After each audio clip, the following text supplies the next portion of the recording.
A Matriz Divina, uma jornada através do tempo, do espaço, dos milagres e da fé. Greg Braden. Toda a matéria se origina e existe apenas em virtude de uma força. Devemos supor que por trás dessa força exista uma mente consciente e inteligente. Essa mente é a matriz de toda a matéria. Max Planck, 1944. Com essas palavras, Max Planck, o pai da teoria quântica, descreveu o campo de energia universal que conecta toda a criação, a matriz divina. A matriz divina é o nosso mundo. Também é cada coisa no nosso mundo, é o nós e tudo que amamos, odiamos, criamos e experimentamos. Vivendo na matriz divina, somos como artistas expressando nossas paixões, medos, desejos e mais íntimos sonhos na essência misteriosa de uma tela quântica. Mas essa tela somos nós, como também somos as imagens na tela. Somos a pintura e também o pincel. Dentro da matriz divina, somos o recipiente no qual todas as coisas existem, a ponte unindo as criações de nossos mundos interior e exterior e o espelho refletindo nossas criações. Este livro é para aqueles que almejam despertar o ímpeto de suas maiores paixões e mais íntimas aspirações. Na matriz divina somos a semente do milagre, assim como o próprio milagre. Introdução. Venham até à borda. Podemos cair. Venham até à borda. É muito alto. Venham até à borda. E eles foram. Então ele empurrou e eles voaram. Com essas palavras, descortinamos um belo exemplo do poder que nos aguarda quando temos a coragem de transpor os limites do que sempre julgamos verdadeiro em nossa vida. Nesse breve diálogo do poeta contemporâneo Christopher Logue, um grupo de iniciados enfrenta uma experiência bem diferente da que esperava. Em vez de simplesmente ficarem na borda do abismo, são estimulados pelo mestre a ir além do abismo, de maneira tal que acabam surpresos e fortalecidos. É nesse território inexplorado que eles se experimentam de um modo diferente e, ao se descobrirem, encontram um novo tipo de liberdade. Ler as páginas que se seguem é como se aproximar da borda do abismo. Elas descrevem a existência de um campo de energia, a matriz divina, que propicia o recipiente, a ponte e o espelho para tudo o que acontece entre o nosso mundo interior e o mundo externo ao nosso corpo. O fato de esse campo de energia existir dentro e em torno de todas as coisas, desde as menores partículas atômicas do quântum até às galáxias distantes, cuja luz só agora chega aos nossos olhos, muda a nossa crença com relação ao papel que desempenhamos na criação. Para alguns leitores, o que se segue será um jeito novo e muito diferente de compreender como o mundo funciona. Para outros, será uma síntese reconfortante do que já sabem, ou pelo menos suspeitam, ser verdadeiro. Para todos, entretanto, a existência de uma rede de energia fundamental interligando o nosso corpo, o mundo e tudo no universo abre uma porta de ampla e misteriosa possibilidade. Tal possibilidade sugere que podemos ser mais do que simples observadores vivendo um breve momento de uma criação pré-existente. Quando olhamos a vida, nossa abundância material e espiritual, relacionamentos e carreira, nossos seres mais queridos e nossas maiores conquistas, ao lado de nossos medos e da escassez de todas essas coisas, podemos estar contemplando também um reflexo de nossas crenças mais verdadeiras e às vezes mais inconscientes. Essas crenças nos cercam porque foram manifestadas pela misteriosa essência da matriz divina e, por esse motivo, a própria consciência deve desempenhar um papel-chave na existência do universo. Somos os artistas e também a arte. Por mais forçada que essa ideia possa parecer a muitas pessoas, trata-se do ponto crucial de uma das maiores controvérsias debatidas pelas mentes mais brilhantes da história recente. As notas autobiográficas de Albert Einstein, por exemplo, nos contam que ele era um dos que acreditavam que somos observadores essencialmente passivos vivendo em um universo pré-existente sobre o qual exercemos uma influência muito pequena. Lá fora encontra-se esse imenso universo, ele dizia, que existe independentemente dos seres humanos e nos confronta como grande e eterna charada parcialmente acessível, pelo menos, às nossas inspeções e pensamentos. Contrastando com a perspectiva de Einstein, que ainda é sustentada por muitos cientistas hoje, John Wheeler, um físico de Princeton e colega de Einstein, oferece uma explicação radicalmente diferente de nosso papel na criação. Wheeler anuncia em termos enfáticos, claros e vividos que há muito tempo acreditamos que lá fora existe um universo e que aqui se encontra o homem, o observador, protegido com segurança contra o universo por uma placa de 15 cm de vidro laminado. Ao observar os experimentos do século XX, que nos mostravam como o ato de simplesmente olhar alguma coisa mudava essa coisa, Wheeler pondera. Agora aprendemos com o mundo quântico que, até para observar um objeto tão minúsculo como um elétron, precisamos estilhaçar essa placa de vidro. Temos que ir ao âmago. Nosso antigo termo observador deve ser simplesmente abolido dos livros.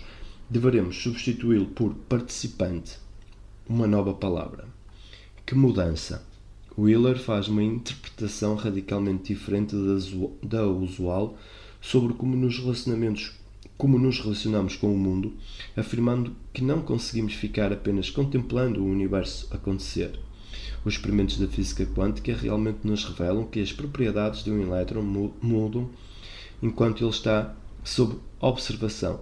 Basta que focalizemos nossa atenção sobre ele, ainda que por um breve instante. Os experimentos sugerem que o simples ato de observar é um ato de criar e que a consciência executa uma criação. Aparentemente, esses resultados apoiam a proposição de Wheeler de que não podemos mais nos julgar simples observadores sem qualquer efeito sobre o mundo que observamos. O pensamento de que, durante o breve período de nossa existência, estamos participando da criação, em vez de estarmos simplesmente passando pelo universo, exige nova percepção de que é o cosmos e de como ele funciona. A base de uma concepção do mundo tão radical fundamentou a série de livros e artigos de David Bohm, outro físico de Princeton e colega de Einstein. Bohm nos deixou duas teorias pioneiras antes do seu falecimento em 1992, oferecendo-nos duas visões muito diferentes do universo, visões praticamente holísticas, de certo modo, e do papel que nele desempenhamos. A primeira foi uma interpretação da física quântica que estabeleceu o cenário para a reunião de Bohm com Einstein, início da amizade entre ambos. Foi essa a teoria que abriu a porta para que Bohm chamou de operação criativa de fundamentação dos níveis de realidade. Em outras palavras, ele acreditava que existem planos de criação mais profundos e elevados fundamentando o modelo dos acontecimentos no nosso mundo. Nosso mundo físico se origina desses níveis mais sutis da realidade. Sua segunda teoria explicava o universo como um sistema único e unificado da natureza, conectado de maneiras nem sempre muito óbvias. Durante os seus primeiros trabalhos no Lawrence Radiation Laboratory, atualmente Lawrence Livermore National Laboratories, da Universidade da Califórnia, Bohm teve a oportunidade de observar pequenas partículas de átomos em um estado gasoso especial conhecido como estado de plasma. Ele descobriu que as partículas nesse estado de plasma não se comportam como as unidades que usualmente consideramos autónomas. Comportam-se mais como se estivessem interligadas entre si, como se fossem parte de uma existência maior. E esses experimentos lançaram a fundação para o trabalho pioneiro pelo qual Bohm provavelmente é mais conhecido. Seu livro de 1980, Wholeness and the Implicate Order. Nessa obra modificadora de paradigmas, Bohm sugere que, se pudéssemos ver o universo inteiro de um ponto de vista mais elevado, todos os objetos do nosso mundo apareceriam como projeções de coisas que estariam acontecendo em outro ambiente fora do nosso campo de observação. Ele vislumbrou o que podemos e o que não podemos ver como expressões de um universo mais amplo, de uma ordem universal maior. Para distinguir entre as duas situações, ele chamou esses dois reinos de implicado e explicado. Tudo o que podemos ver e tocar e que aparece individualizado no nosso mundo, tais como as rochas, os oceanos, as florestas, os animais e as pessoas, são exemplos da ordem explicada da criação. Entretanto, por mais que essas coisas aparentem ser diferentes umas das outras, Bohm sugere que elas se encontram ligadas a uma realidade mais profunda, de uma maneira que simplesmente estamos impossibilitados de ver do lugar que ocupamos na criação. Ele viu todas as coisas que estão aparentemente separadas de nós como pertencentes a uma totalidade maior que ele designou de ordem implicada. Para descrever a diferença entre implicado e o explicado, Bohm fez uma comparação com o que ocorre em um curso d'água. Usando a metáfora do fluxo da água na mesma corrente líquida, ele descreve a ilusão da individualidade das coisas da seguinte maneira. No curso d'água vemos uma multidade de vórtices, ondulações, agitações, ondas, salpicos, etc. Evidentemente sem que possam existir como unidades autónomas. Ainda que as perturbações da superfície da água possam nos parecer individualizadas, Bohm as viu como intimamente ligadas e profundamente conectadas entre si. Tais subsistências transitórias, embora dotadas de formas abstratas, implicam apenas em uma independência relativa, não têm existência totalmente independente. Em outras palavras, todas são parte da mesma água. Bohm fez uso de tais exemplos para descrever a sua percepção do universo e de tudo o que ele contém, incluindo-nos também, o que efetivamente pode ser parte de um grande padrão cósmico no qual todas as partes são igualmente compartilhadas entre si. Englobando tal visão unificada da natureza, ele declarou simplesmente que o melhor nome para essa nova introvisão talvez seja totalidade indivisa em movimento fluente. Na década de 1970, Bohm ofereceu uma metáfora ainda mais clara para descrever como o universo pode ser pensado como um todo disperso, ainda que indivisível. Refletindo sobre a natureza interrelacionada da criação, ele se convenceu mais ainda de que o universo funciona como um grande holograma cósmico. Em um holograma, cada parte de qualquer objeto representado contém a totalidade do objeto, com a única diferença de estar em menor escala. Aos leitores não familiarizados com o conceito de holograma, sugerimos consultar o capítulo 4 para uma informação mais detalhada. De acordo com a perspectiva de Bohm, o que hoje percebemos como nosso mundo é a projeção de algo ainda mais real e que se passa em um nível mais profundo do processo criativo.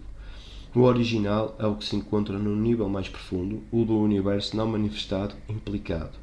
Nessa visão de como em cima, assim em baixo, e como dentro, assim fora, os padrões encontram-se contidos no interior dos padrões, completos dentro e fora de si mesmos, diferindo apenas quanto à escala. A simplicidade elegante do corpo humano nos oferece um belo exemplo de holograma, já do nosso conhecimento. O DNA de qualquer parte do corpo contém nosso código genético, a totalidade do padrão do DNA para todo o restante do corpo, independentemente da proveniência do código, seja uma amostra do cabelo, da unha ou do sangue. O padrão genético que nos faz ser quem somos estará sempre contido no código e sempre será o mesmo. Assim como o universo muda constantemente do implicado para o explicado, o fluxo do não visto para o visto é o que constrói a dinâmica da criação. É essa natureza constante e mutável da criação que John Wheeler tinha em mente quando descreveu o universo como participativo, isto é, inacabado e continuamente respondendo à consciência. É interessante observar que é esse, precisamente, o modo pelo qual o mundo funciona, de acordo com a sabedoria das tradições antigas, desde os antigos escritos védicos indianos, que alguns estudiosos acreditam datar de 5000 a.C., aos manuscritos do Mar Morto, de 2000 anos de idade, as ideias convergem para a sugestão de que o mundo não passa de um espelho de coisas que acontecem em outro domínio mais elevado ou em uma realidade mais profunda. Por exemplo, ao tecer considerações sobre novas traduções de fragmentos dos manuscritos do Mar Morto, conhecido como Canções do Sacrifício de Sábado, seus tradutores assim resumem o conteúdo. O que acontece na Terra não é mais do que um pálido reflexo de uma realidade mais ampla e definitiva. Tanto a teoria quântica como os textos antigos nos levam a concluir que nos mundos invisíveis criamos o projeto dos relacionamentos, carreiras, êxitos e fracassos do mundo visível. A partir dessa perspectiva, a matriz divina funciona como o grande cenário cósmico que nos permite perceber a energia não física de nossas emoções e crenças, nossa raiva, ódio e fúria, bem como nosso amor, misericórdia e compreensão projetadas no meio físico da vida. Assim como uma tela de cinema mostra sem avaliar qualquer imagem que tenha sido filmada, a matriz aparentemente nos fornece uma superfície não tendenciosa para nossas experiências e crenças interiores a serem vistas no mundo. Algumas vezes conscientemente, mas muitas vezes sem perceber, mostramos nossas crenças mais verdadeiras acerca de qualquer assunto por meio de nossos relacionamentos, desde a compaixão até à traição. Em outras palavras, somos como artistas que expressam suas paixões, medos, sonhos e desejos mais profundos por meio da essência viva de uma misteriosa tela quântica. Entretanto, contrariamente a uma tela convencional de pintura que existe apenas em um lugar em um dado momento, nossa tela é feita da mesma coisa que constitui todas as coisas, está em toda a parte e sempre se encontra presente. Levemos a analogia da tela do pintor um passo adiante. Tradicionalmente, os artistas estão separados de suas obras e usam seus instrumentos para consubstanciar uma criação íntima por meio de uma expressão exterior. Entretanto, no interior da matriz divina, a separação entre o artista e sua arte desaparece.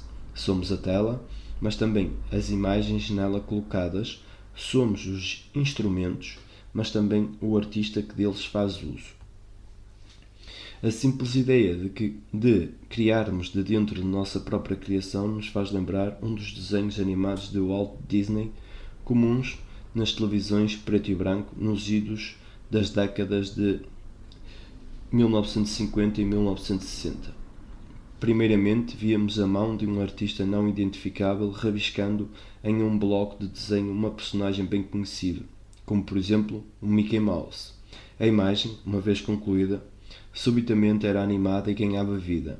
Mickey começava então a criar seus próprios desenhos e rabiscava outras personagens de dentro do próprio esboço.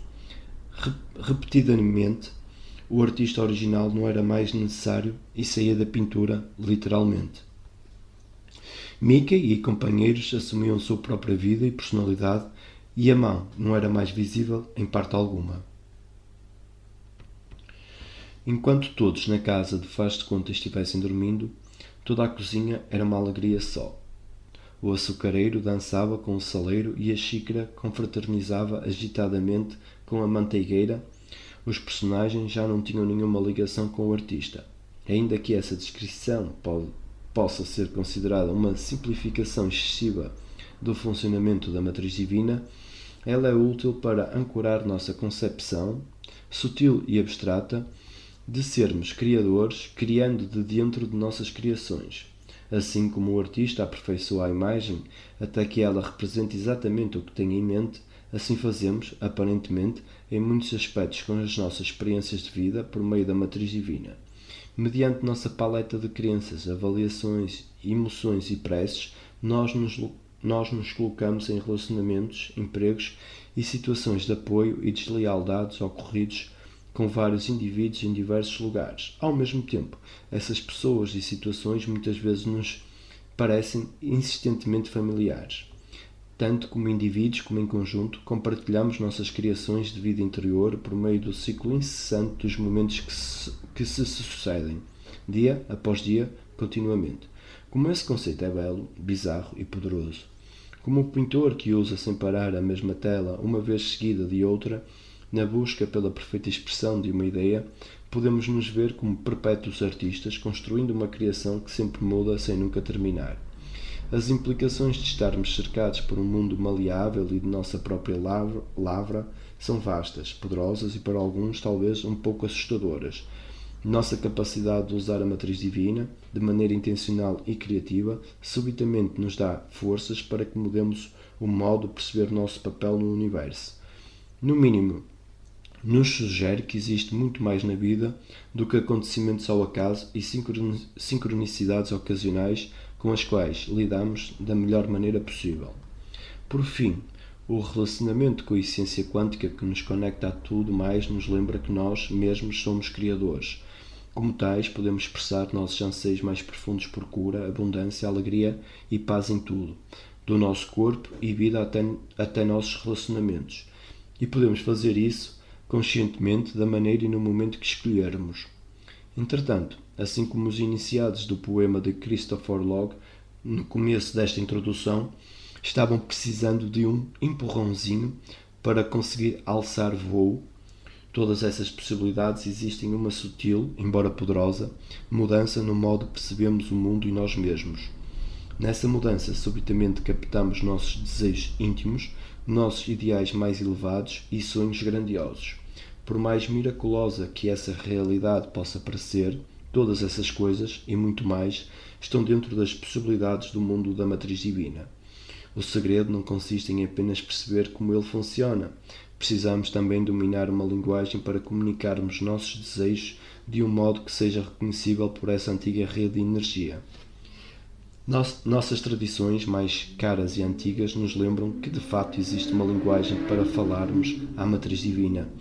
Uma linguagem que dispensa palavras, que não implica no uso dos sinais de comunicação que fazemos com nossas mãos e corpo. Ela vem de maneira tão simples que praticamente já sabemos como falar fluentemente usando-a. Na realidade, é a que usamos todos os dias. É a linguagem da emoção humana. A ciência moderna descobriu que o nosso corpo, ao experimentar emoções, também processa mudanças químicas de tais coisas como pH e hormônios, ambos capazes de espelhar nossos sentimentos.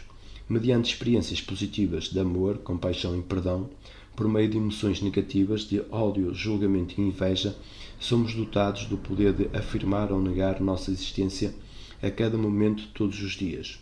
Mais ainda, a mesma emoção que nos dá tal poder dentro do nosso corpo estende sua força no mundo quântico, além do nosso corpo. Pode ser útil imaginar que a matriz divina é como um cobertor cósmico que começa e termina no mundo do desconhecido, mas que se estende cobrindo todas as coisas em seus extremos. Essa cobertura tem muitas camadas, já está na posição certa e está em toda a parte, o tempo todo. Nosso corpo, vida e tudo o que conhecemos existe e ocupa um lugar dentro da trama de suas fibras.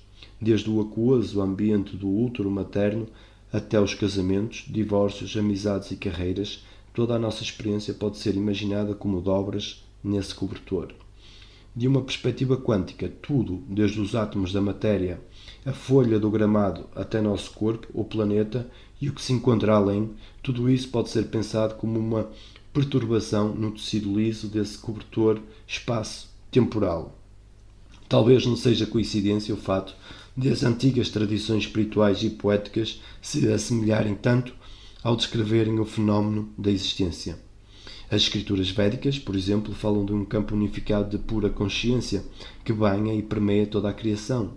Nesses escritos, nossas experiências do pensar, sentir e ter emoções e alimentar crenças e todo o discernimento criado por tais experiências são considerados como perturbações, interrupções em um campo que, não fosse por isso, teria a suavidade e imobilidade. De maneira semelhante, o poema do século VI, Hazin Hazin Ming, que se traduz como versos sobre fé-mente, descreve as propriedades de uma essência que é projeto de toda a criação. Chamada Tao, está basicamente além da descrição, exatamente como vemos nas escrituras védicas. Isso é tudo, o receptáculo de toda a experiência, assim como a experiência propriamente dita. O Tao é descrito como perfeito, como um vasto espaço onde nada falta e nada está em excesso. De acordo com Hazin Hazin Ming, somente nos equivocamos com a harmonia do Tao quando perturbamos sua tranquilidade com nossos juízos.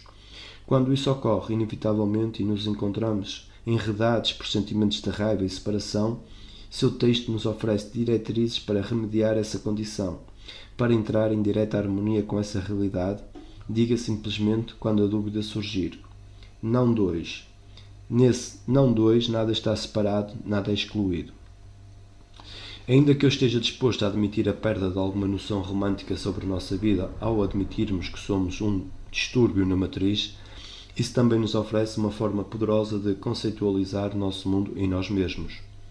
Se quisermos, por exemplo, travar novos relacionamentos saudáveis e de afirmação à vida, deixar um romance curativo impregnar nossa vida ou propor uma solução pacífica para o Oriente Médio, temos que criar nova perturbação no campo, uma tal que espelhe o nosso desejo. Precisamos fazer nova dobra nessa coisa que constitui o espaço, o tempo, o nosso corpo e o mundo. Esse é o nosso relacionamento com a Matriz Divina. Recebemos o poder de imaginar, sonhar e sentir as possibilidades da vida no interior da Matriz, propriamente dita, de tal modo que ela possa refletir de volta para nós nossas criações. Tanto as tradições antigas como a ciência moderna descreveram como esse espelho cósmico funciona. Nos experimentos que serão descritos nos capítulos mais adiante, até mostramos, usando a linguagem da ciência, como tais reflexos funcionam. Mesmo admitindo que esses estudos resolvem alguns mistérios da criação, eles também descortinam questões mais profundas sobre nossa existência. Certamente não sabemos tudo o que existe para se conhecer sobre a matriz divina. A ciência não tem todas as respostas e, com toda a franqueza, os cientistas nem mesmo estão certos de onde veio a matriz divina. Sabemos que poderíamos estudá-la mais de 100 anos sem encontrar todas as respostas. O que sabemos, entretanto, é que a matriz divina existe. Ela está aqui e podemos nos valer do seu poder criativo pela linguagem das emoções. Podemos aplicar esse conhecimento de um modo que seja útil e significativo em nossa vida. Ao fazer isso, nossa ligação com os outros e com todas as coisas não poderá ser negada. É sob a luz de tal conexão que poderemos perceber como realmente somos poderosos. Da posição de força que passamos a ter, com tal feito podemos aproveitar a oportunidade de sermos pessoas mais pacíficas e misericordiosas, de trabalhar ativamente na criação de um mundo que espelhe essas e outras qualidades. Por meio da matriz divina, temos a oportunidade de focalizar tais atributos em nossa vida, aplicá-los na tecnologia íntima de nossos sentimentos, imaginação e sonhos. Ao fazer isso, aproveitamos a essência verdadeira do poder de mudar a nossa vida e o mundo. Sobre este livro, em muitos aspectos, nossa experiência com a matriz divina pode ser comparada ao software que faz nosso computador funcionar. Nos dois casos, as instruções devem usar uma linguagem que o sistema compreenda. Para o computador, trata-se de uma codificação numérica de zeros e uns. Para a consciência, outro tipo de linguagem é necessária. Uma que não faça uso de números, nem de alfabetos, nem mesmo de palavras. Como já somos parte da matriz divina, faz sentido que já tenhamos tudo o que é necessário para nos comunicarmos com ela, sem precisarmos de um manual de instruções ou de algum treinamento especial. E é assim que procedemos. A linguagem da consciência parece ser a experiência universal da emoção. Já sabemos amar, odiar, temer e perdoar. Ao reconhecer que tais sentimentos, na verdade, são instruções que programam a matriz divina, ficamos em condições de aprimorar nossas habilidades e compreender melhor como encontrar alegria, cura e paz para a nossa vida. Este livro não pretende ser um trabalho definitivo na história da ciência e da nova física. Existem vários outros textos que têm sido maravilhosamente eficientes no despertar de nossa consciência para esse tipo de informação. Alguns são até mais citados aqui. Por exemplo, Hyperspace, de Michio Kaku, A Totalidade e a Ordem Implicada, de David Bohm. Cada uma dessas obras nos mostra uma poderosa e nova forma de ver o mundo. Recomendo ambas. Este livro é uma obra escrita com a intenção de ser uma ferramenta útil, um guia, a ser aplicada nos mistérios da vida diária. Por essa razão, existem trechos em que escolhi dar mais atenção aos resultados radicais e inesperados dos experimentos quânticos, sem me prender excessivamente aos detalhes técnicos das experiências propriamente ditas. Para que compreendamos o poder para manifestar a cura, a paz, a alegria, o romance e a parceria, bem como para sobrevivermos ao nosso momento histórico, é mais importante enfatizar aquilo que os resultados nos dizem a respeito de nós mesmos do que descer aos delicados detalhes de como os estudos foram feitos. Foram incluídas referências nas notas do fim do livro para os interessados nos detalhes técnicos.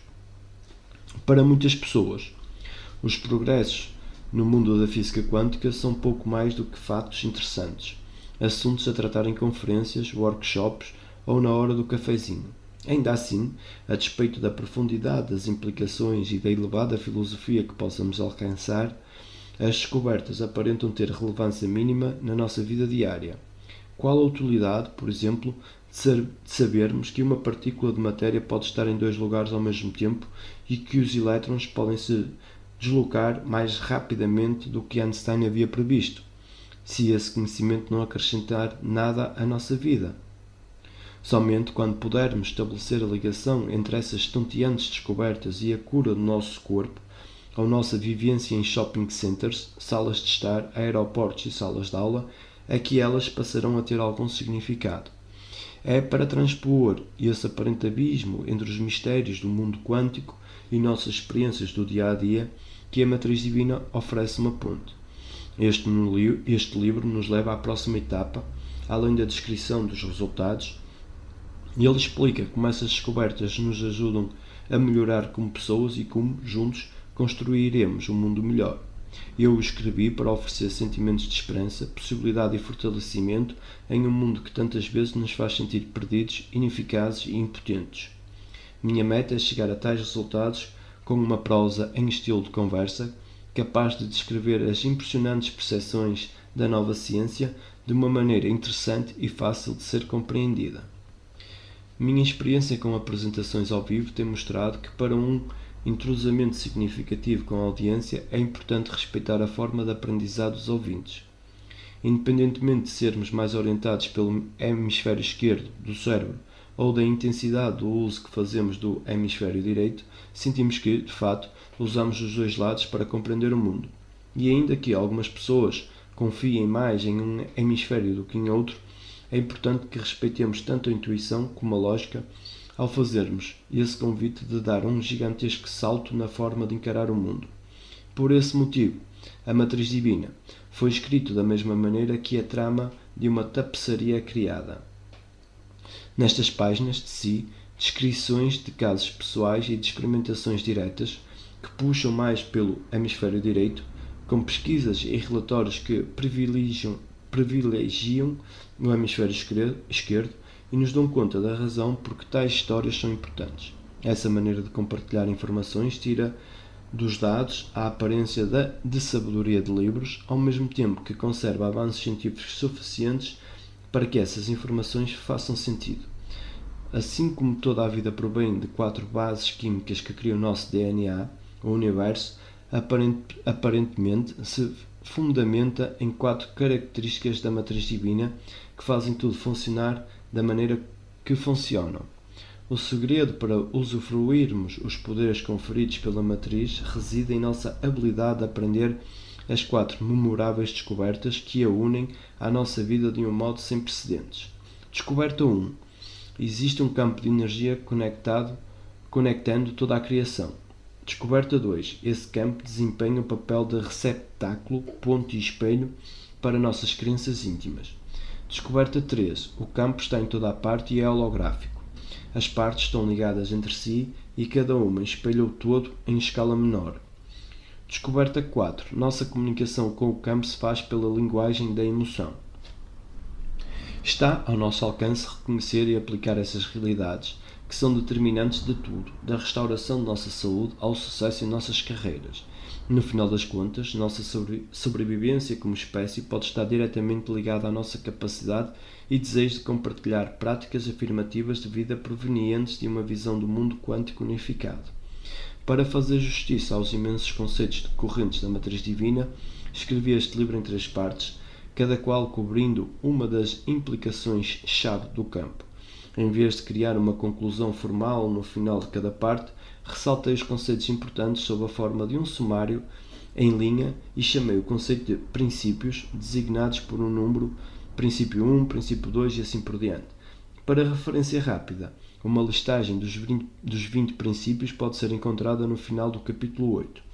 Uma breve descrição de cada secção auxilia a navegação do material e na busca da informação útil para tudo, de importantes referências até inspirações profundas. A parte 1, Descobrindo a Matriz Divina, o mistério que une todas as coisas, explora o duradouro sentimento humano que nos une ao campo de energia que liga todas as coisas. No capítulo 1, descrevi um único experimento que fez os cientistas recuarem 100 anos na busca pelo mencionado campo unificado. Nessa secção, também comentei a pesquisa do século XX, que foi responsável por avanços na física quântica e que levou os cientistas a examinarem mais uma vez o experimento original, pela qual nos informaram que todas as coisas são separadas umas das outras. Isso inclui 3 experimentos que são representativos e mostram a mais recente documentação sobre determinado campo de energia, não reconhecido anteriormente. Brevemente, os resultados demonstraram: 1. O DNA humano exerce efeito direto na matéria que constitui o mundo. 2. A emoção humana exerce efeito direto sobre o DNA que afeta a matéria que constitui o mundo. 3. A relação entre as emoções e o DNA transcende limites espaciais e temporais. Os efeitos são os mesmos, independentemente da distância. Pouca dúvida ainda haverá ao se chegar ao final da parte 1 quanto à existência da matriz divina. Quer sua descrição seja feita de uma perspectiva espiritual ou científica, é claro que existe algo, um campo de energia, que conecta tudo o que fazemos, somos e experimentamos. As questões lógicas então passam a ser formuladas assim: o que fazemos com essa informação? E como poderemos usar a matriz divina em nossa vida? A parte 2, a ponte entre a imaginação e a realidade. Como a matriz divina funciona, explora o que significa viver em um universo onde, além de estarmos conectados de modo não local, tudo se encontra interligado holograficamente. O poder sutil desses princípios talvez seja uma das maiores descobertas da física do século XX, sendo bastante possível que seja a menos compreendida e a mais negligenciada. Essa é uma secção intencionalmente não técnica, projetada para ser um guia útil dos mistérios das experiências que todos compartilhamos, mas que raramente reconhecemos como plenamente capazes de nos transmitir conhecimentos. Quando olhamos nossa vida do ponto de vista de todas as coisas estarem em toda a parte todo o tempo, as implicações são tão vastas que muitas vezes são de difícil percepção. É precisamente por causa da nossa conexão universal que temos poder para suportar, compartilhar e participar das alegrias da vida e tragédias em toda a parte e a qualquer tempo. Como usamos esse poder? A resposta começa com a nossa compreensão de que realmente não existe aqui e lá, ou depois e agora. Da perspectiva da vida universalmente conectada como holograma, o aqui é sempre lá e o depois é sempre agora. As tradições espirituais antigas nos lembram de que, em todos os momentos de cada dia, fazemos escolhas que são afirmativas ou negativas para a nossa vida.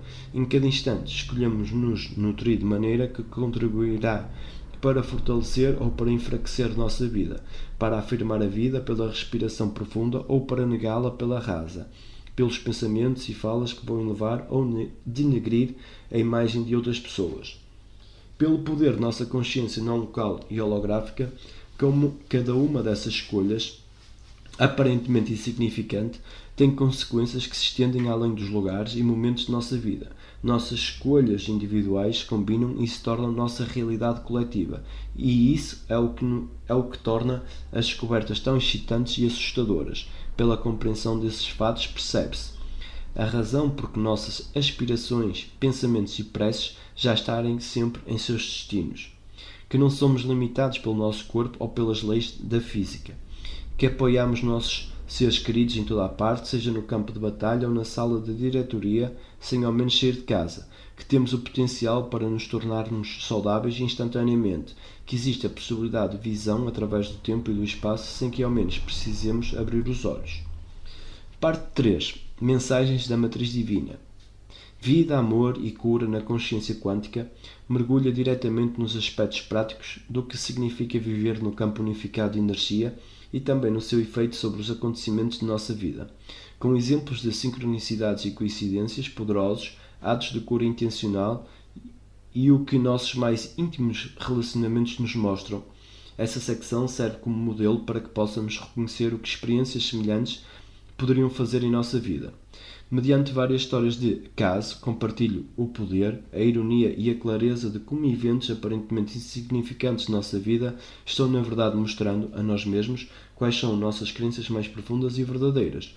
Entre os exemplos usados para descrever esse relacionamento, inclui a história de um caso de como os nossos bichinhos de estimação podem nos mostrar com o seu corpo como estão as condições físicas do nosso, que passaram despercebidas ou que ainda estão se desenvolvendo. Este livro é o resultado de mais de 20 anos de pesquisas e de minha jornada pessoal na busca pelo significado de grandes segredos conservados pelas mais antigas, místicas e valorizadas tradições. Agradará a todos que sempre procuraram respostas para indagações de questões como: será que estamos realmente conectados? E, se estivermos, qual a profundidade dessa conexão? E, em que medida o nosso poder pode verdadeiramente mudar o mundo? A Matriz Divina foi escrito para todos, cuja vida faz uma ponte entre a realidade do passado e a esperança do futuro. Ouço o pedido para conceder perdão e se compadecer, vindo de um mundo cambaleante pelas cicatrizes de tantos ferimentos, condenações e medos. A chave para sobrevivermos a essa época da história é criar uma nova forma de pensar enquanto ainda enfrentamos condições que ameaçam a nossa existência. Poderemos, por fim, descobrir que nossa capacidade para entender e aplicar as regras da matriz divina guarda o segredo de nossa cura mais profunda, da nossa maior alegria e da nossa sobrevivência como espécie. Greg Braden, Santa Fé, Novo México. Parte 1. Descobrindo a Matriz Divina, o mistério que une todas as coisas. Pergunta: o que existe no espaço em volta? Resposta: a Matriz Divina. A ciência não pode resolver o derradeiro mistério da natureza. E isso porque, em última análise, nós mesmos somos parte do mistério que tentamos resolver. Max Planck, físico. Quando compreendemos a nossa consciência, compreendemos também o universo e a separação desaparece. Amit Goswami, físico. Existe um lugar onde todas as coisas começam, um lugar de pura energia que simplesmente é. Nessa incubadora quântica da realidade, todas as coisas são possíveis. Nosso sucesso pessoal, nossa abundância, a cura de nossas falhas, nossas carências e doenças, nossos maiores medos e desejos mais profundos. Absolutamente tudo tem início nesse caldo potencial. Por meio dos construtores da realidade, fantasias, expectativas, ponderações, paixões e preces, galvanizamos cada possibilidade na existência. Ao professar as crenças sobre quem somos, o que temos e o que não temos, o que deveríamos ser e o que não deveríamos ser, insuflamos vida nas nossas maiores alegrias, mas também em nossos mais negros momentos. O princípio para dominar esse lugar de pura energia é ter o conhecimento de que ele existe, compreender seu funcionamento e usar uma linguagem que seja reconhecível. Como arquitetos da realidade, tudo fica à nossa disposição nesse local onde o mundo começa, o espaço puro da Matriz Divina. Princípio 1. A Matriz Divina é o receptáculo que contém o universo, a ponte que interliga tudo e o espelho que mostra todas as nossas criações. A última coisa que eu esperava ver em um final de tarde de outubro, ao escalar uma trilha remota em Four Corners, no noroeste do Novo México, era um dos guardiões das tradições americanas nativas andando em minha direção nesse mesmo caminho. Lá estava ele, de pé no topo da pequena rampa que nos separava na medida em que nossos caminhos convergiam. Não sei bem desde quando ele estava ali. No momento em que o vi, ele aguardava a minha chegada. Olhava-me enquanto eu escolhia meu passo entre as pedras soltas da trilha. A luminosidade do fim da tarde ensombrava profundamente a silhueta do corpo do homem. Quando ergui a mão para bloquear a luz do sol dos meus olhos, vislumbrei mechas de seu cabelo comprido até aos ombros e soprando pela face. Ele parecia tão surpreso em me ver quanto eu em vê-lo. Protegendo o som com as mãos em concha em volta da boca, ele gritou: Olá! Olá, respondi. Não esperava encontrar ninguém aqui a esta hora do dia. Aproximando-me, perguntei: Há quanto tempo você estava me observando? Não fazia muito tempo, ele disse. Vim até aqui para ouvir as vozes dos meus ancestrais vinda dessas cavernas. Falou enquanto apontava para o lado oposto do canyon. O caminho em que estávamos dando voltas em torno de uma série de locais arqueológicos construídos há cerca de 11 séculos por uma tribo misteriosa. Ninguém sabia de onde tinham vindo, nem quem eram eles. Sem evidência alguma da evolução de suas habilidades ao longo do tempo, essas pessoas, chamadas pelos nativos modernos simplesmente de os antigos, apareceram em um momento da história trazendo a mais avançada tecnologia que jamais seria vista na América do Norte durante os 1000 anos seguintes.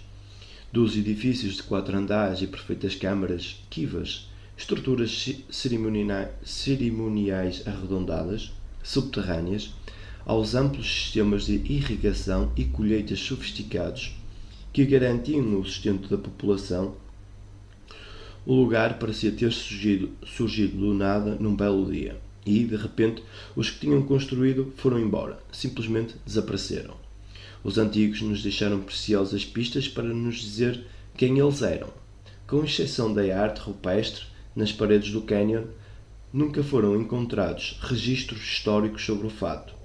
Não existem locais de cemitérios coletivos, de cremações, nem cenários de guerras passadas. Ainda assim, as provas são visíveis. Centenas de antigas habitações ao longo de uma garganta de 18 km de comprimento por 2 de largura, no canto remoto de um cânion desolado no noroeste do Novo México.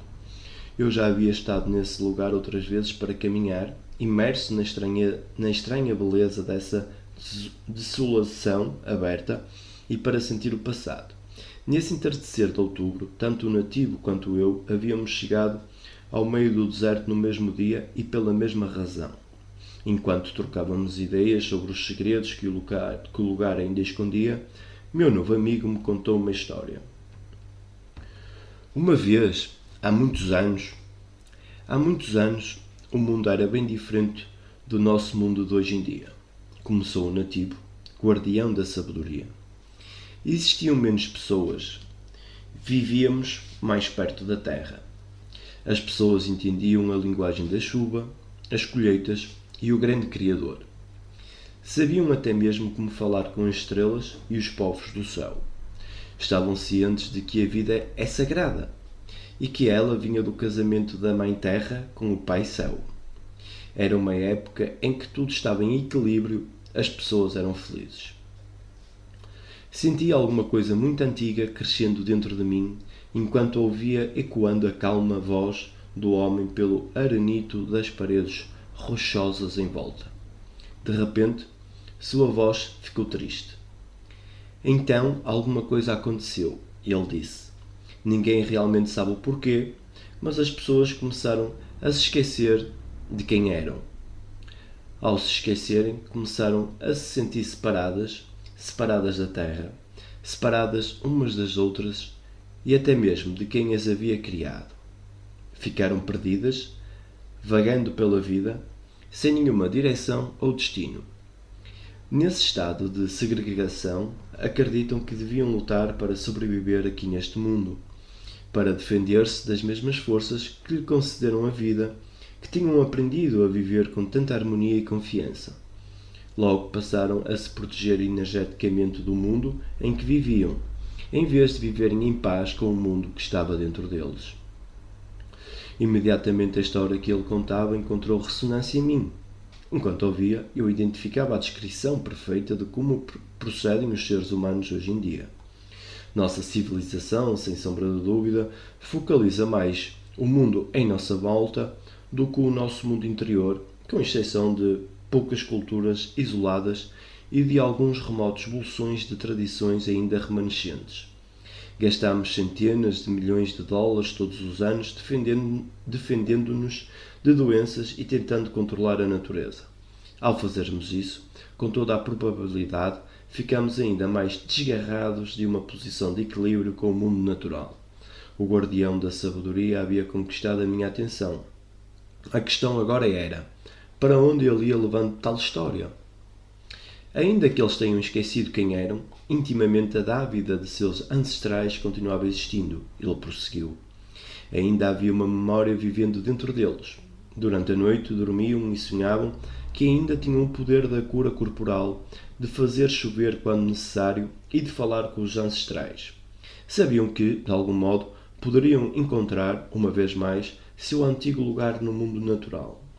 Enquanto tentavam se lembrar de quem eram, começaram a construir coisas externas para se lembrarem das internas, para se recordarem quem realmente eram intimamente.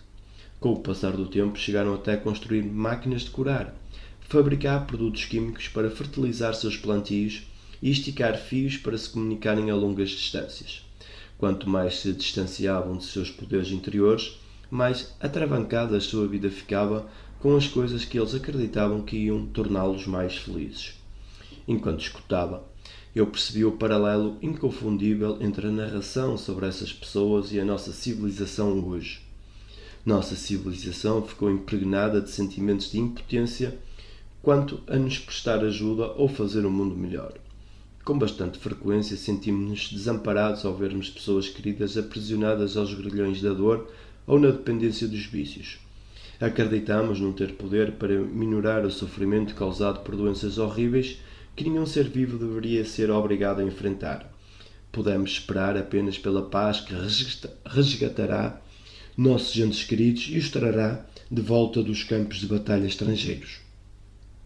E também sentimos-nos insignificantes na presença de uma ameaça nuclear crescente, enquanto o mundo cerra fileiras dividindo-se nas várias crenças religiosas, hereditariedades e fronteiras. Aparentemente, quanto mais desgarrados ficamos de nossas relações naturais com a Terra, com o nosso corpo, uns dos outros e de Deus, mais vazios nos tornamos. Tão vazios assim, empenhamo-nos na luta para preencher o nosso vácuo íntimo com coisas. Observando o mundo a partir desta perspectiva, não posso deixar de pensar sobre dilema semelhante levado ao cinema pelo filme de ficção científica Contacto. O consultor para temas de ciência do presidente dos Estados Unidos, representado pelo ator Matthew McConaughey, explora a questão fundamental enfrentada por todas as sociedades tecnológicas. Durante uma entrevista de televisão, ele indaga se nossa sociedade melhorou com os avanços tecnológicos. Teriam eles nos aproximado uns dos outros ou feito com que ficássemos mais separados? A questão acaba não sendo realmente respondida no filme, e um tópico desses poderia, sozinho, ser tema de um livro inteiro. Entretanto, o que o consultor desejava demonstrar era um argumento bastante sólido, quando ele indagou quanto de nosso poder dissipamos em distrações. Ao sentirmos que videogames, filmes, relacionamentos virtuais online e comunicação que dispensa a voz são necessidades que estão substituindo o contacto face a face na vida real. Percebemos sinais de uma sociedade com problemas. A mídia eletrónica e de entretenimento, embora sem dúvida pareçam tornar a vida mais interessante, também podem ser vistas com bandeiras vermelhas que sinalizam perigo e nos dizem como estamos fora da rota de uma vida rica, saudável e significativa. Além disso, quando evitar doenças passa a ser o principal foco de nossa vida em vez de como viver de maneira saudável, como evitar a guerra em lugar de como cooperar na paz, como criar novas armas e não como viver em um mundo onde os conflitos armados ficaram obsoletos. Claramente fizemos a opção do caminho da sobrevivência e nada mais. Dessa maneira ninguém é verdadeiramente feliz, ninguém vence realmente. Quando nos encontramos vivendo assim, a atitude óbvia a tomar, evidentemente, é procurar por outro caminho. Precisamente essa é a proposta deste livro e este é o motivo pelo qual compartilho essa história.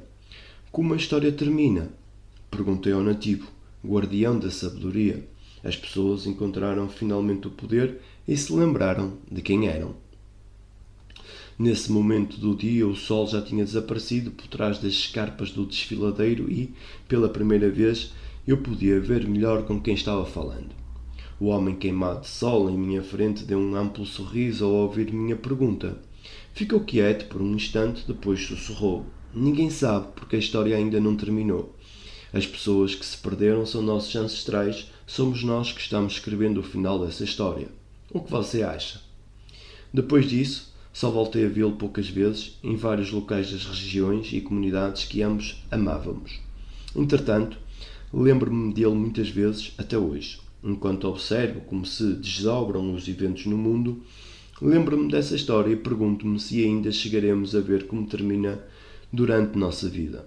Será que o leitor e eu seremos os que vão se lembrar? São muitas grandes as implicações da história contada pelo homem do Canyon. A sabedoria convencional da narração é de que as ferramentas das civilizações passadas, independentemente da idade que tenham, eram de certa forma menos adiantadas do que as modernas tecnologias. Ainda que seja verdadeiro o fato de esses povos não contarem com os benefícios da ciência moderna, naquela época, para ajudá-los com os seus problemas, talvez eles tivessem algo ainda melhor. Nas minhas discussões com historiadores e arqueólogos cujas vidas são baseadas na interpretação do passado, esse tópico geralmente acaba sendo a origem de emoções acaloradas. Se eles eram tão adiantados, onde está a prova de tanta tecnologia? Perguntam os especialistas. Onde estão as torradeiras, os fornos de micro-ondas e os aparelhos de DVD? Acho muito interessante depender tanto das coisas feitas pelos indivíduos ao se interpretar como uma dada civilização teria se desenvolvido. E o que dizer do raciocínio que está sob a superfície do que eles fizeram? Embora nunca tenhamos nos deparado com uma TV ou câmara digital nos registros arqueológicos do sudoeste americano ou em nenhum outro lugar, para falar a verdade, tanto quanto eu saiba, a questão é porquê? Será que, ao encontrarmos os restos de civilizações avançadas, como as do Egito, Peru ou do sudoeste do deserto americano, estaremos realmente nos deparando com remanescentes de uma tecnologia a tal ponto adiantada que dispensava o uso de torradeiras e DVDs? Talvez tivessem superado a necessidade de viver em um mundo exterior desordenado e complexo. Talvez soubessem algo acerca deles mesmos que tenha-lhes dado uma tecnologia interna para viver de modo diferente, uma sabedoria que já esquecemos. Tal sabedoria lhes trouxe tudo o que precisavam para sustentar e remediar suas vidas de uma maneira que estamos somente principiando a perceber. Se isso for verdade, talvez não seja necessário buscar nada além da natureza para compreendermos quem somos e qual é, verdadeiramente, nosso papel nesta vida. É igualmente possível que algumas das nossas mais profundas e fortalecedoras percepções já estejam confirmadas pelas descobertas misteriosas feitas no mundo dos quanta. Durante o último século, os físicos descobriram que a matéria do nosso corpo e o universo nem sempre segue a forma limpa e organizada das leis da física, consideradas sagradas durante aproximadamente 300 anos. De fato, na menor de todas as escalas do mundo, as próprias partículas que nos constituem quebram as regras que dizem sermos separados uns dos outros e limitados em nossa existência. No nível das partículas, aparentemente tudo está interconectado e é infinito. Essas descobertas sugerem que existe algo no interior de cada um de nós que não é limitado pelo tempo, nem pelo espaço e nem mesmo pela morte. Essas descobertas concluíram que, aparentemente, vivemos em um universo não local onde tudo está sempre conectado. Dean Radin, cientista sénior do Institute of Noetical Science, foi o pioneiro na exploração do que significa viver em tal mundo. Conforme sua explicação, a não-localidade significa que existem maneiras de mostrar que coisas que parecem estar separadas, de fato não estão separadas. Em outras palavras, o nós que habita nosso íntimo não se limita pela pele e pelos pelos do nosso corpo. Não importa como chamemos esse algo misterioso, nós todos o temos e o nosso se mistura com o dos outros, como parte do campo de energia que banha todas as coisas. Acredita-se que esse campo seja a rede quântica que conecta o universo, o infinitamente microscópico e o molde energético para tudo, desde a cura do nosso corpo ao fortalecimento da paz mundial. Para reconhecer nosso verdadeiro poder, precisamos compreender o que é esse campo e como ele funciona. Se os antigos naquele cânion do norte do Novo México, ou, para falar a verdade, de qualquer outro lugar do mundo, compreendiam como essa esquecida parte do nosso eu interior funciona, temos uma forte argumentação para honrar a sabedoria dos ancestrais e entronizá-la em um lugar adequado na nossa época. Será que estamos conectados, realmente conectados? A ciência moderna está a ponto de resolver um dos maiores mistérios de todos os tempos. Provavelmente não vamos ter notícias sobre isso pelos telejornais no horário nobre da televisão, nem vamos ver manchetes noticiando o fato nos principais jornais. Mas, apesar de tudo, aproximadamente 70 anos de pesquisas na área da ciência conhecida como a nova física está apontando para conclusões irrefutáveis. Princípio 2. Todas as coisas do mundo estão ligadas a todas as outras coisas. Quer dizer, realmente ligadas? Esta é a novidade que altera tudo e que abala, sem dúvida alguma, os alicerces da ciência como hoje a conhecemos. Muito bem, podemos dizer, já ouvimos isso antes. O que torna essa conclusão tão diferente? O que realmente significa estar conectado? Essas são ótimas perguntas e as respostas poderão surpreendê-los. A diferença entre as novas descobertas e o que acreditávamos anteriormente é que, no passado, simplesmente nos diziam que a conexão existia, mediante frases técnicas como sensível, dependência das condições iniciais ou efeito borboleta, e por teorias sugerindo que o que é feito aqui tem um efeito ali. Podíamos observar, de maneira superficial, a atuação da conexão em nossa vida. Os novos experimentos, entretanto, nos levam a um passo adiante. Além de provar que estamos ligados a tudo, as pesquisas agora demonstram que a conexão existe por nossa causa. Nossa conectividade nos dá o poder de ajeitar as coisas para que nos favoreçam no que diz respeito à transformação de nossa vida. Para absolutamente tudo, da busca pelo romance à cura de nossos entes queridos e à satisfação de nossas mais profundas aspirações, somos uma parte integral do que experimentamos todos os dias. O fato de as descobertas mostrarem que podemos usar nossa conexão conscientemente abre as portas para nada menos do que a oportunidade de tirar partido do mesmo poder que movimenta todo o universo.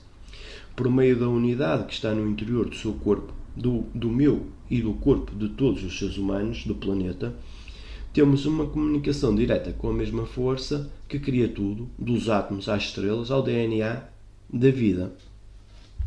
No entanto, existe uma pequena armadilha. Nosso poder para fazer isso está adormecido até que o despertemos. O segredo para acordar esse impressionante poder é fazer uma pequena mudança no modo como estamos habituados a ver o mundo. Assim como os iniciados do Logo descobriram que podiam voar depois de receberem um pequeno empurrão na borda do abismo, poema da página 9, com uma ligeira mudança de percepção podemos usufruir a mais poderosa força do universo para lidar com as situações aparentemente mais impossíveis de serem resolvidas. Isso acontece quando nos permitimos perceber de outro modo o nosso papel no mundo. Como o universo parece realmente ser um lugar muito grande, quase vasto demais para que a gente pelo menos consiga conceber seu tamanho, podemos começar por nos ver de outro modo no dia a dia. A pequena mudança de que precisamos consiste em começar a nos ver como parte do mundo, não como se estivéssemos separados dele.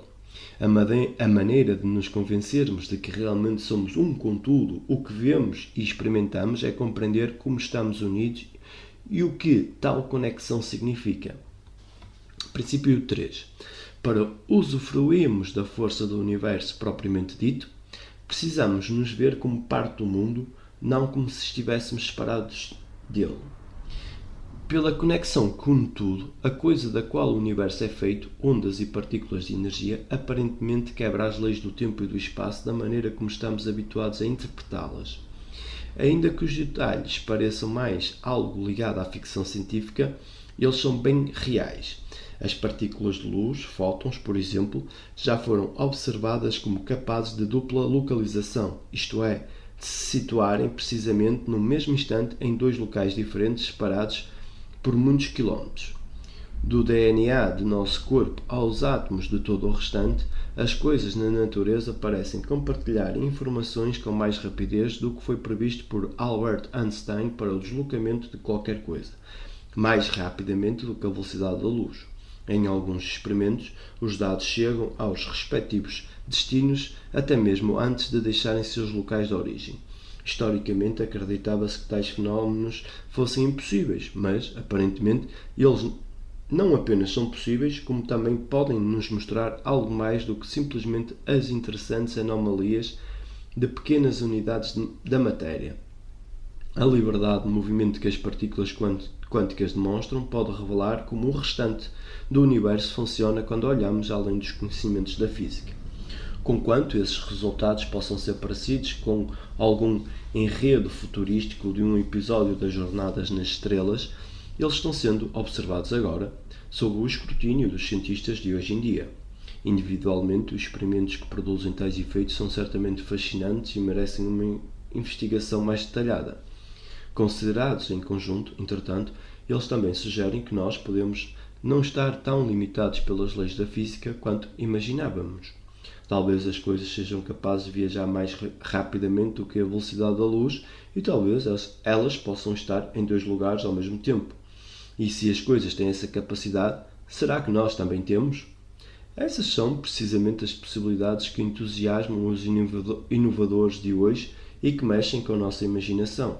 É a associação da imaginação, a ideia de que alguma coisa possa ser como imaginamos, com a emoção que dá vida a uma possibilidade de que ela se transforme em realidade.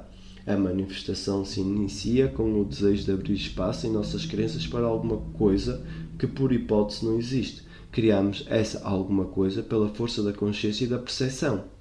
O poeta William Blake reconhecia que o poder da imaginação era a essência da nossa existência mais do que algo que simplesmente experimentávamos de vez em quando, durante nossos períodos de folga. O homem é toda imaginação, ele dizia e explicava. O corpo eterno do homem é a imaginação, isto é, o próprio Deus. O filósofo e poeta John Mackenzie explicava mais ainda nosso relacionamento com a imaginação e sugeria que a distinção entre o que é real e o que é imaginário não é algo que possa ser mantido detalhadamente. Todas as coisas são imaginárias. Nessas duas descrições, os eventos concretos da vida devem primeiramente ser antevistos como possibilidades antes de se transformarem em realidade. Entretanto, para que as ideias do imaginário de um momento no tempo se transformem na realidade de outro momento, deve existir algo que interligue ambos. De alguma maneira, deve existir no tecido do universo a conexão entre fantasias passadas e realidades presentes e futuras. Einstein acreditava firmemente que o passado e o futuro estavam intimamente entrelaçados com coisas de uma quarta dimensão e que formavam uma realidade que ele chamou de espaço-tempo. A distinção entre o passado, o presente e o futuro, ele dizia, não passa de uma ilusão persistentemente obstinada.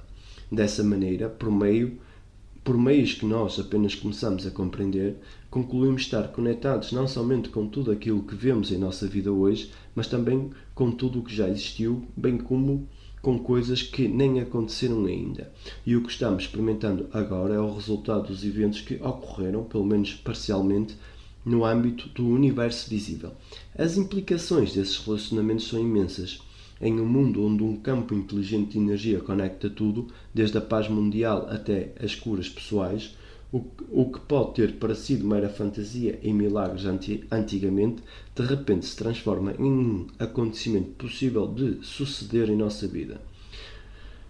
Com essas conexões em mente, devemos começar a pensar em um modo de nos relacionarmos com a vida, com a nossa família e até mesmo com os nossos relacionamentos casuais de uma nova e poderosa perspectiva. Bom ou mau, certo ou errado, tudo, desde as mais leves e belas experiências da vida até as ocasiões do mais horrível sofrimento humano, nada poderá mais ser considerado como obra do acaso. Claramente, o princípio para a cura, a paz, a abundância e a criação de experiências, carreiras e relacionamentos que nos trazem alegria é a compreensão da profundidade da ligação que temos com toda a nossa realidade. Buscando a matriz. Lembro-me da primeira vez que dei notícias da nossa conectividade com o mundo ao meu amigo americano nativo do Canyon. Durante um encontro casual no mercado local, eu comecei a comentar, muito animado, um comunicado à imprensa que tinha acabado de ler sobre um novo campo de energia que havia sido descoberto, um campo unificado, diferente de todos os campos de energia até então conhecidos. Este é o campo de energia que conecta todas as coisas, desabafei. É esse campo que nos conecta com o mundo. É ele que nos interliga uns aos outros e até com o universo além da Terra, exatamente como nós conversamos naquela vez.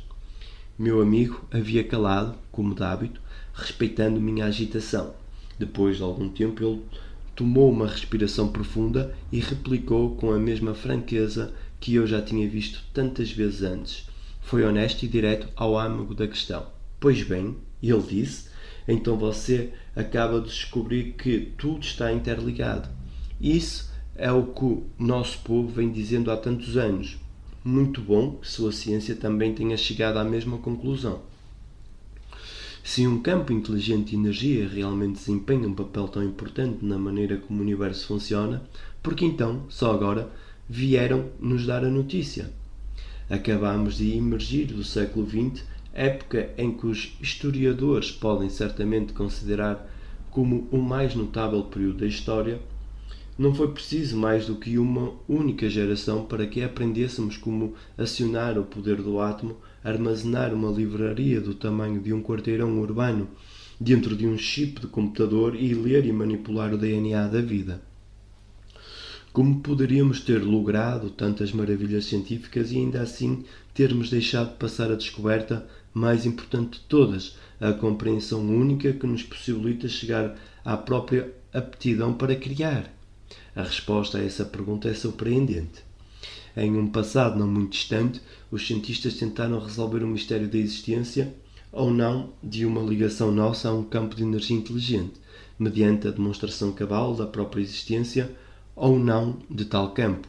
Ainda que a ideia da investigação fosse boa, 100 anos depois ainda estamos nos recuperando da forma pela qual esse famoso experimento foi interpretado.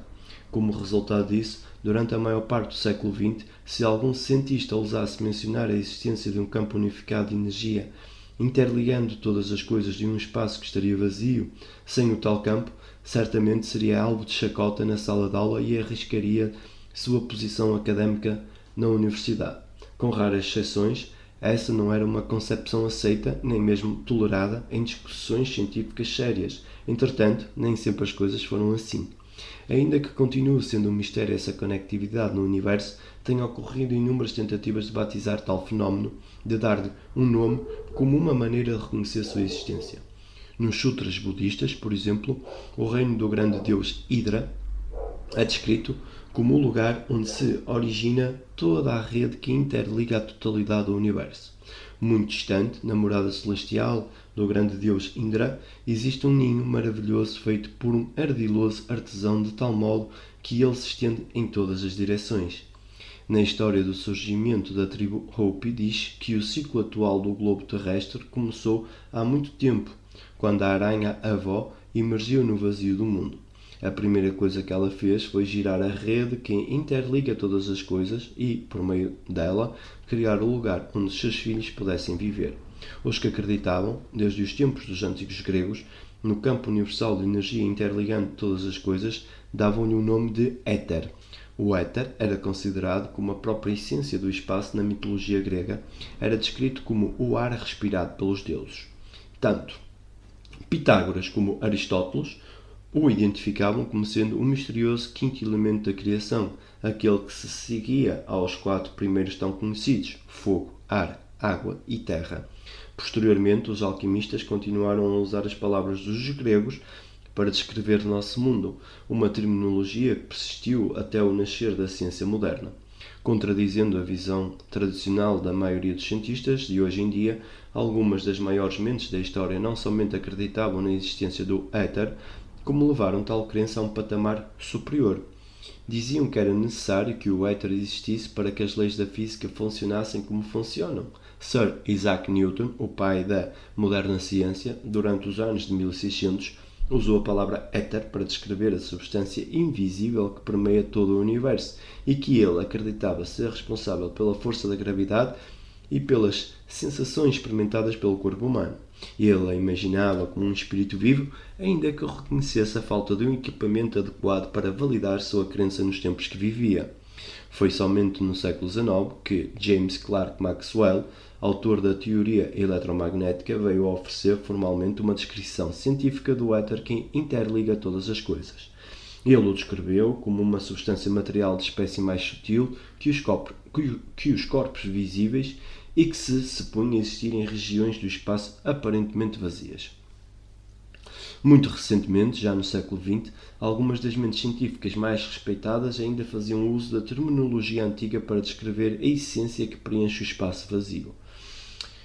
Imaginavam o éter como uma substância real e com uma consistência que o situava entre a matéria física e a energia pura. Era através do éter, raciocinavam os cientistas, que a luz se movia de um ponto ao outro, navegando no que, se não fosse por ele, parecia tratar-se de um espaço vazio.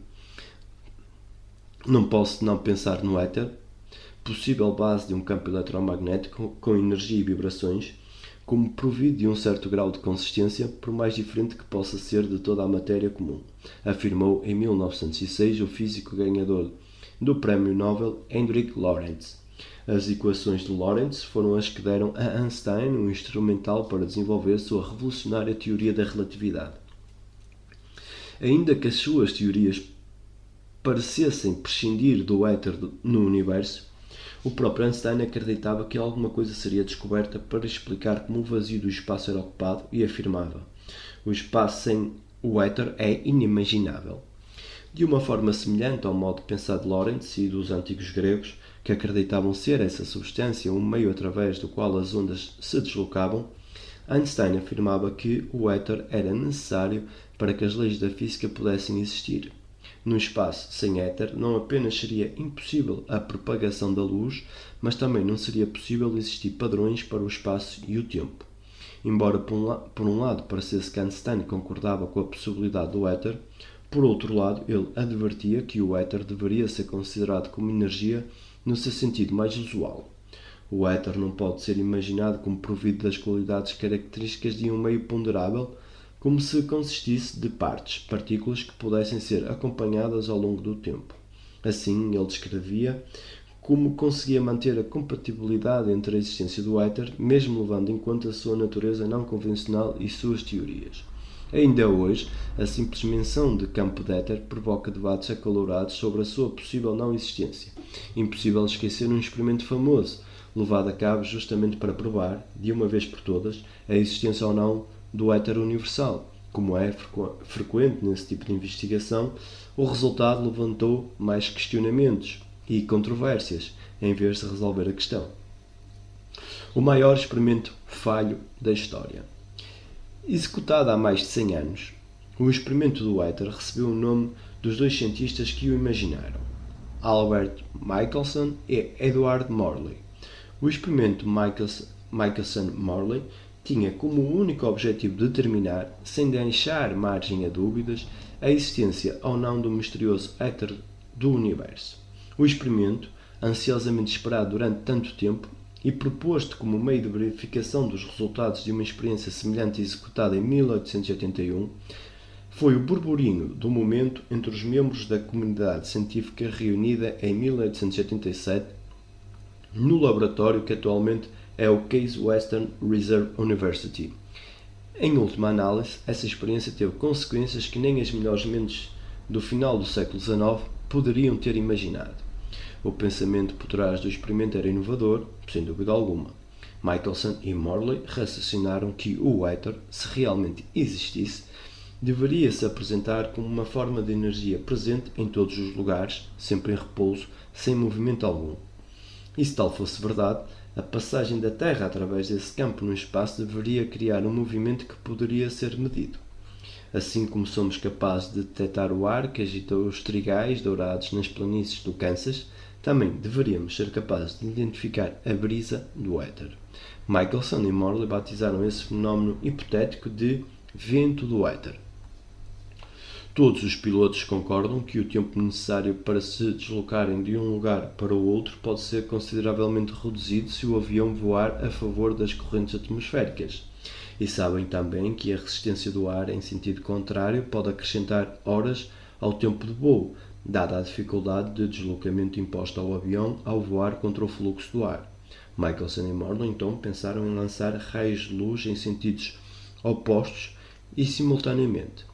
A diferença de tempo para que os raios alcançassem seus respectivos objetivos deveria facilitar a constatação da presença do vento do éter.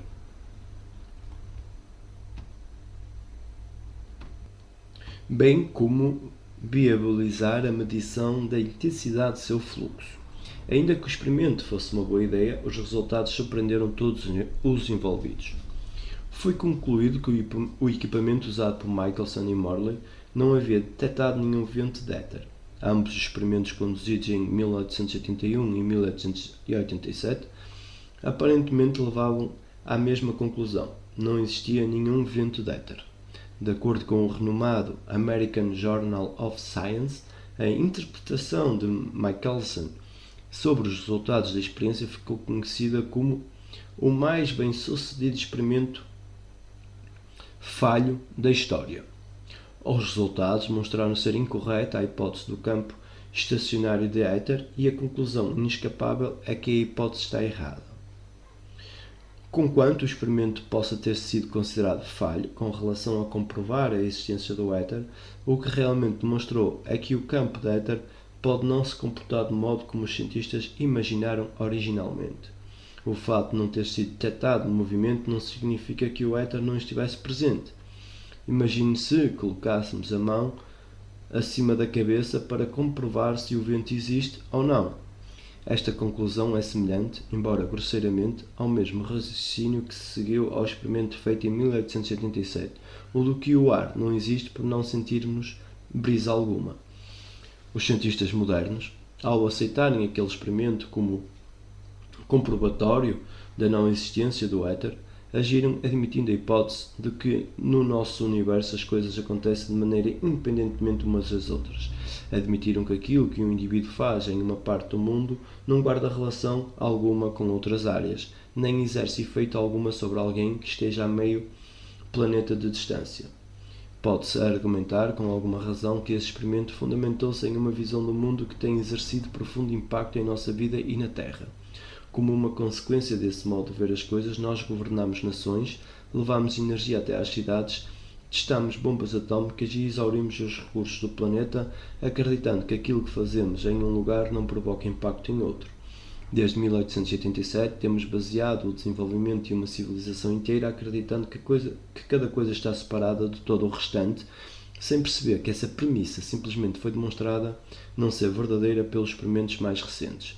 Hoje em dia, mais de 100 anos depois do experimento original, têm-se desenvolvido novos estudos sugerindo que o éter, ou de alguma coisa como ele, de fato existe, parece apenas não se comportar como Michelson e Morley previam.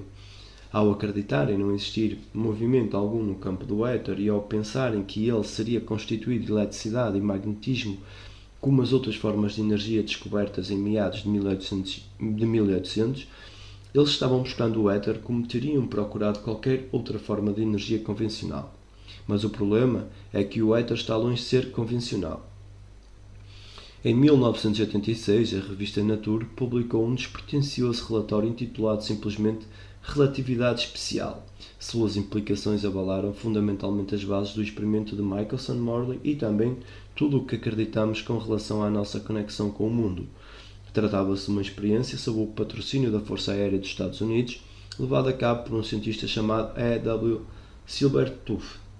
Silbertuf duplicou o experimento de 1887, mas, como usou um equipamento muito mais sensível, terminou por declarar que havia detectado movimento no campo do éter. Declarou ainda que o movimento detectado estava interligado ao movimento da Terra através do espaço, exatamente como havia sido previsto inicialmente. Essa experiência e outras desde então têm sugerido que o éter existe realmente, exatamente como Planck tinha sugerido em 1944. Ainda que os experimentos modernos continuem a indicar que o campo está lá, podemos ter certeza de que ele nunca mais será chamado de éter. Nos círculos científicos, a mera menção da palavra conjura adjetivos variando entre pseudociência e bobagem. Como veremos no capítulo 2, a existência de um campo universal de energia permeando o nosso mundo tem sido designada por termos muito diferentes, e os experimentos que comprovam sua existência são tão novos que ainda não foi feita a seleção de apenas um nome. Independentemente de como decidimos chamá-lo, alguma coisa definitivamente existe e está lá. Liga tudo o que existe no nosso mundo e, além dele, afeta-nos de maneiras que só agora principiamos a compreender. Mas, então, o que é que houve? Como podemos deixar de ver um princípio tão poderoso para a compreensão do funcionamento do universo? A resposta para essa questão secciona o núcleo da busca que tem criado as mais intensas controvérsias e os mais acalorados debates entre os maiores cérebros nos últimos 2 séculos. Uma disputa que prossegue até aos dias de hoje. Tudo se refere à maneira de percebermos o mundo e de como interpretamos a partir do nosso ponto de vista. O segredo reside no fato de que a energia que interliga tudo no universo faz também parte daquilo que conecta. Em vez de considerarmos o campo como algo separado na nossa realidade do dia a dia, o que os experimentos nos dizem é que o mundo visível, na realidade, é a origem do campo, é como se a matriz divina se espalhasse suavemente por todo o universo, de vez em quando, dobrando-se aqui e ali para formar uma rocha, uma árvore, ou o planeta, ou a pessoa captada pelo nosso reconhecimento. No final das contas, todas as coisas são apenas ondulações no campo, e essa mudança sutil, apesar de poderosa no modo de pensar, vem a ser a chave para usufruirmos da energia da matriz divina em nossa vida. Para isso, entretanto, devemos compreender porque os cientistas percebem o mundo da forma como o fazem hoje. Uma breve história da física, diferentes regras para diferentes mundos. A ciência nada mais é do que uma linguagem para descrevermos o mundo e o nosso relacionamento com ele e com o universo além dele. Trata-se apenas de mais uma linguagem, pois não podemos esquecer que houve outras, como por exemplo a alquimia e a espiritualidade, que foram usadas muito antes do alvorecer da ciência moderna. Ainda que não muito sofisticadas, sem dúvida alguma elas funcionaram. Sempre me surpreendo quando ouço as pessoas perguntarem: como fazíamos antes de conhecer a ciência? Será que sabíamos alguma coisa a respeito do nosso mundo? A resposta é um sonoro sim, sabíamos, e muito a respeito do universo. O que sabíamos funcionou tão bem que nos forneceu a estrutura para compreendermos todas as coisas, da origem da vida ao porquê ficamos doentes, como devemos nos tratar quando caímos de cama e até mesmo como devemos fazer para calcular os ciclos do Sol, da Lua e das estrelas. Ainda que essa espécie de saber, obviamente, não esteja descrita na linguagem técnica a que estamos acostumados, ela foi capaz de produzir uma história bastante eficiente sobre o funcionamento de tudo e explicar a razão das coisas serem como são. Uma explicação tão boa que tornou possível a existência da nossa civilização durante mais de 5.000 anos, independentemente da ciência hoje conhecida. De modo geral, considera-se que o reconhecimento da ciência e da era científica se deu ao início dos anos de 1600. Ocorreu em julho de 1687, quando Isaac Newton formalizou os princípios matemáticos que aparentemente descrevem nosso mundo cotidiano, publicando então o Philosophiae Naturalis Principia Mathematica. Durante mais de 200 anos, as observações de Newton sobre a natureza alicerçaram o campo científico hoje conhecido como o da física clássica. Juntamente com as teorias de Maxwell sobre a eletricidade e o magnetismo do final dos anos 1800 e com as teorias da relatividade de Einstein nos primeiros anos da década de 1900. A física clássica se saiu muitíssimo bem explicando coisas em grande escala, coisas que vemos todos os dias, como por exemplo o movimento dos planetas e as maçãs que caem das árvores. Serviu-nos tão bem que fomos capazes de calcular as órbitas dos satélites e até mesmo de levar o homem até à Lua. Entretanto, durante os primeiros anos do século XX, os avanços da ciência nos mostraram a existência de um lugar na natureza onde a lei de Newton simplesmente não parece ser aplicável. O mundo bem pequeno do átomo. Realmente não tínhamos tecnologia para pesquisar o mundo subatómico antes disso ou para observar o comportamento das partículas durante o nascimento de estrelas em galáxias distantes. Em ambos os reinos, o maior de todos e o menor de todos, os cientistas começaram a ver coisas que não podiam ser explicadas pela física tradicional. Um novo tipo de física deveria ser desenvolvido com regras que explicassem as exceções do nosso mundo do dia-a-dia, as coisas que aconteciam no mundo da física quântica. A definição de física quântica está no seu próprio nome. Quantum significa uma quantidade discreta de energia eletromagnética. Basicamente, trata-se daquilo que constitui o mundo quando ele é reduzido à sua essência. Os físicos quânticos logo descobriram que o mundo era sólido e apenas na aparência. na realidade não era sólido coisa nenhuma. A analogia explicada a seguir pode-nos esclarecer melhor o porquê disso. Quando estamos no cinema assistindo um filme, sabemos que as imagens que se movem na tela estão-nos transmitindo uma ilusão. O romance e a tragédia que tangem nossas emoções não passam de fotogramas estáticos sendo disparados muito rapidamente e em seguida ao outro, criando, dessa maneira, a sensação de uma história contínua. Conquanto nossos olhos estejam vendo as imagens quadro a quadro, nosso cérebro consegue fundi-las de modo a percebermos o movimento como ininterrupto.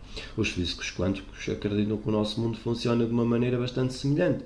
Por exemplo, quando vemos a defesa da cortada no vôlei ou o salto triplo de patinação artística no gelo ao assistirmos um programa de esportes na televisão, o que realmente estamos presenciando, em termos quânticos, é uma série de eventos isolados que acontecem muito rapidamente e que são apresentados conjuntamente, semelhante ao modo como muitas imagens juntas fazem um movimento para ser tão real. A vida na realidade ocorre como breves e minúsculas erupções de luz que chamamos de quanta.